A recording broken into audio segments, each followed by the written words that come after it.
चलिए ये एपिसोड 2 है पॉलिटिकल साइंस का। इसमें हम लोग 12 के आगे फैक्ट्स को देखेंगे। टोटल 100 फैक्ट्स है जो परीक्षा के दृष्टिकोण से बहुत ही महत्वपूर्ण है। ऑब्जेक्टिव स्पेशल वीडियो है। इसमें देखते हैं हम लोग 12 नंबर में क्या है। राज्य पुनर्गठन आयोग। राज्य पुनर्गठन आयोग की कब बना यह आयोग? तो 1953 में बना। और राज्य पुनर्गठन अधिनियम पूछेगा, एक्ट पूछेगा, अधिनियम पूछेगा तो 1956 में बना। याद रखना है, कंफ्यूजन नहीं है इसमें कोई। 53 में आयोग बना और अधिनियम बना है 1956 में। भाषा के आधार पर अलग होने वाला राज्य आंध्र प्रदेश है, जो 1 अक्टूबर 1953 को अलग हुआ।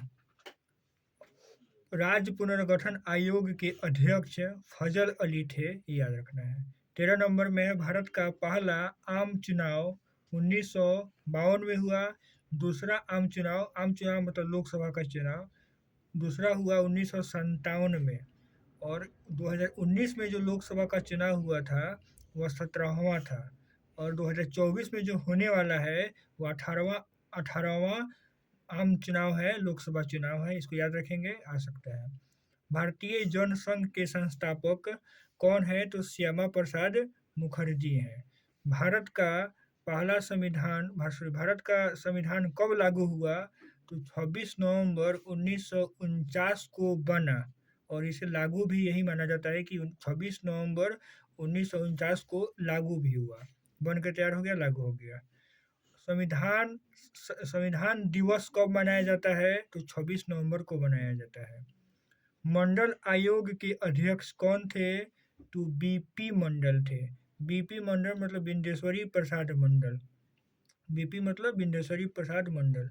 और उस समय ये मंडल आयोग की रिपोर्ट को लागू करने वाले प्रधानमंत्री कौन है? तो बीपी सिंह है, मतलब विश्वनाथ प्रताप सिंह। और इस रिपोर्ट में ओबीसी को 27% आरक्षण देने की बात कही गई है। पहली गैर कांग्रेसी सरकार किस राज्य में बना था? तो केरल में बना था 1967 में। केंद्र में गैर कांग्रेसी सरकार कब बना पहली बार? तो 1977 में बना, जिसके प्रधानमंत्री बने मोरारजी देसाई, जो गुजरात के पहले मुख्यमंत्री भी रह चुके हैं। मोरारजी देसाई 10 बार बजट भी पेश कर चुके हैं, ये उनका रिकॉर्ड है। सबसे ज़्यादा बजट पेश करने वाले मोरारजी देसाई। 18 में है नाटो की स्थापना। यहाँ से प्रश्न बनता है। नाटो की स्थापना 4 अप्रैल 1949 को हुआ था। मुख्यालय ब्रुसेल्स में है, बेल्जियम में है। नाटो और यूरोपीय यूनियन दोनों का मुख्यालय ब्रुसेल्स, बेल्जियम में है, याद रखना है। और नाटो में कितने सदस्य देश हैं? तो 31 सदस्य देश हैं। और 31 सदस्य देश हैं और 31 देश हैं नाटो में। और 31वां सदस्य कौन बना है? तो फिनलैंड बना है, याद रखना है। फिनलैंड नया जुड़ा है। गुट निरपेक्ष आंदोलन से भी प्रश्न बहुत सारा बनता है, इसको भी हम लोग देखते हैं। गुट निरपेक्ष आंदोलन की स्थापना कब हुई? जिसको नाम के नाम से भी जानते हैं हम लोग। और गुट निरपेक्ष आंदोलन स्थापना 1 सितंबर 1961 में हुई। पहले अध्यक्ष इसके जवाहरलाल नेहरू थे, जो उस समय भारत के प्रधानमंत्री थे। 1983 में दिल्ली में भी एक बार गुट निरपेक्ष आंदोलन हुआ है, उसकी मेज़बानी हुआ है, भारत किया है 1983 में। और उस समय इसकी अध्यक्षता किसने की थी, इस गुट निरपेक्ष सम्मेलन का? तो उस समय भारत के राष्ट्रपति थे ज्ञानी जैल सिंह। राष्ट्रपति ज्ञानी जैल सिंह ने इसकी अध्यक्षता की थी। पहला गुट निरपेक्ष सम्मेलन कहाँ हुआ था? तो यूगोस्लाविया। और यूगोस्लाविया ऑप्शन में नहीं रहे तो बेलग्रेड रहेगा। दोनों में से लगाना है, ये प्रश्न खूब पूछा जाता है। गुट निरपेक्ष जो पहला सम्मेलन हुआ था उसमें कितने देशों ने भाग लिया था? तो 25 देशों ने भाग लिया था। और 18वां गुट निरपेक्ष सम्मेलन 2019 में हुआ है। कहाँ पे? तो अजरबैजान में हुआ है।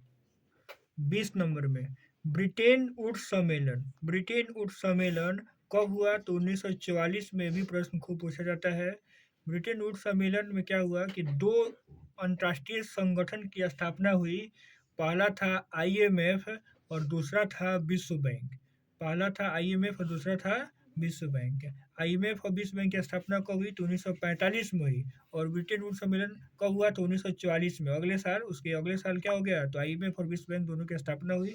यहाँ पे खूब बढ़िया से दे दिया गया है, आप याद कर सकते हैं। इसमें आईएमएफ में कितने सदस्य देश हैं? तो 190। और आईएमएफ का मुख्यालय कहाँ है और विश्व बैंक का मुख्यालय, दोनों का मुख्यालय न्यूयॉर्क में है, अमेरिका में है। इसको हम लोग याद रखेंगे। न्यूयॉर्क अमेरिका में विश्व बैंक का भी और आईएमएफ दोनों का मुख्यालय है। आईएमएफ का मतलब है इंटरनेशनल मॉनेटरी फंड।